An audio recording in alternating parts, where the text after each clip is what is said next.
আসসালামু আলাইকুম রহমতুল্লাহ বারাকাত। আশা করি আপনারা সবাই ভালো আছেন, সুস্থ আছেন। তো আজকে আপনাদের মাঝে আরেকটি ভিডিও নিয়ে হাজির হয়েছি। আজকে কথা বলবো মানুষের স্বপ্ন নিয়ে। স্বপ্নকে আমরা অনেকেই মনে করি অবাস্তব, কিন্তু আসলে না, স্বপ্ন বাস্তব। আপনি একটা সময় মনে করবেন, আপনি ভাবতেন যে আপনি কবে বড় হবেন, কবে প্রাইমারি স্কুলে যাবেন, সেটা আপনার স্বপ্ন ছিল। তো যখন আপনি প্রাইমারি স্কুল শেষ করলেন, তখন হাই স্কুল নিলেন। হাই স্কুল শেষ করার পরে আপনি কলেজে উঠলেন, কলেজে ওঠার পরে আপনি বিশ্ববিদ্যালয়ে পড়াশোনা করলেন, তারপরে আপনি কর্মজীবনে প্রবেশ করলেন।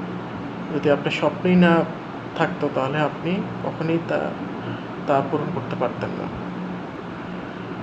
স্বপ্ন দেখলেই হবে না, স্বপ্নকে আপনার পক্ষে লালন করতে হবে, পালন করতে হবে। স্বপ্নের জন্য আপনাকে ত্যাগ, কষ্ট, পরিশ্রম করতে হবে। তাহলেই আপনি আপনার স্বপ্ন পূরণ করতে পারবেন। আপনার নিজের স্বপ্ন আপনার নিজেকেই পূরণ করতে হবে। কেউ এসে আপনার স্বপ্ন পূরণ করে দিয়ে যাবে না। এই পৃথিবীটা অনেক বড় স্বার্থপর। স্বার্থ ছাড়া কেউই কারো কোনো কাজে আসে না।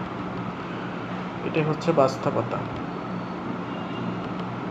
তো দিন শেষে আপনাকে আপনার স্বপ্ন পূরণ করতে হবে। আপনাকে আপনাকে নিজেকে নিজেই প্রতিষ্ঠিত করতে হবে। কেউ এসে আপনাকে প্রতিষ্ঠিত করে দেবে। ধন্যবাদ সবাই। আশা করি ভালো থাকবেন, সুস্থ থাকবেন। আসসালামু আলাইকুম রহমতুল্লাহ বারাকাতুহু।